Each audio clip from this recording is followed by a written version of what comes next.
We all know how important pool fences are for safety reasons, but a generation ago, well, they weren't very exciting to look at, like this one. The poor old pool, all it's done is serve the family and given it years of fun and enjoyment. But when you look at it from outside, it looks like it's a naughty little child and it's in a prison cell. So we can get rid of this bad boy and replace it with something that's going to bring the pool into the garden and make it part of the family like it should be. So what are we working with? Well, ugly fence, like I mentioned, and a pretty ugly retaining wall, but structurally sound. It's not leaning forward and doesn't have any big cracks in it. So I'm going to cover it with a treated pine retaining wall, leave this one in place because it's going to give it even more strength. We're going to work in front of it, and it means I can leave the existing fence until I finish the fence I put in front of it. It's really important if you're doing this at home that you don't pull the fence down and start building it, go inside, get busy for the weekend and finish in a couple of weeks' time, because you want that fence to be kid safe 24/7 every day of the year. Working with 2.4 metre long sleepers, none of my posts can be more than 1.2 apart.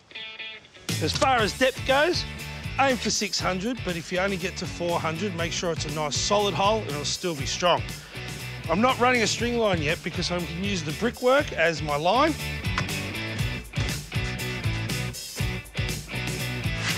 Time to set the string line. I've got the first and the last post in on this straight run. And when it's set, I'll get two different readings. One will be the face, so I can set all my posts in a nice straight line. And the second one will be the height. I've set this post to the pool coping, so it'll all be on the one plane, giving you nice clean lines.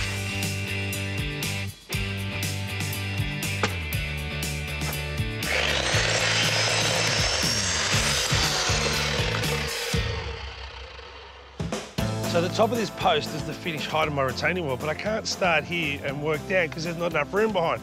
So I need to find the base and work up.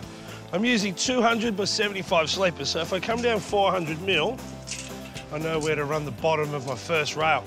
Now I'm using 75 mil thick instead of 50 mil thick because I get a lot more strength out of that extra 25 mil.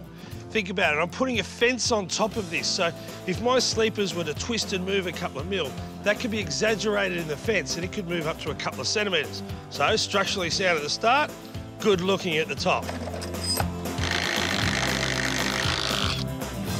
Now normally I do all this work from behind, but because that brick wall's there, I don't have the room, I need to go from the front. It's important that you screw rather than nail because as the timber dries out and shrinks, the nails can work loose. This way, it's structurally sound.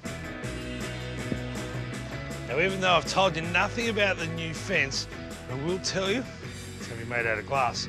And this wall here is going to be the footing that it sits on. So it is super important that I get it level running acrossways. Now you can pick up packs of these little wedges. They range from 1 mil up to about 5 or 6. And of course you can add them together to make different dimensions. But if I chuck them underneath and rock that forward a little bit, I'm getting closer to where I need it to be. Because the last thing you'd want is for the top of this to be wonky and then ruin the overall effect of the fence. After all that hard work of building the wall, I'm painting it black so it kind of disappears because it isn't the hero here. And while we're at it, the fence in the pool area gets a lick of paint too. I remember seeing my first glass pool fence go in. It was done by professional glaziers and it was a very expensive project. Well, these days you can go down to Bunnings, buy the Everton range of things which make it look dead easy. But once you start to touch and feel everything, you just get an amazing sense of quality. The fittings are all stainless steel, they're sleek in design, and they're easy to install. Now, if I have them at 900 mil centres and then 300 mil for the next one, that'll hit the perfect panel straight in the middle, leave me a tiny gap, come in another 150 for the next one. Our new pool fence is starting to take shape, and trust me, when you see the end result, it'll be clear as crystal what a big difference it makes to this backyard.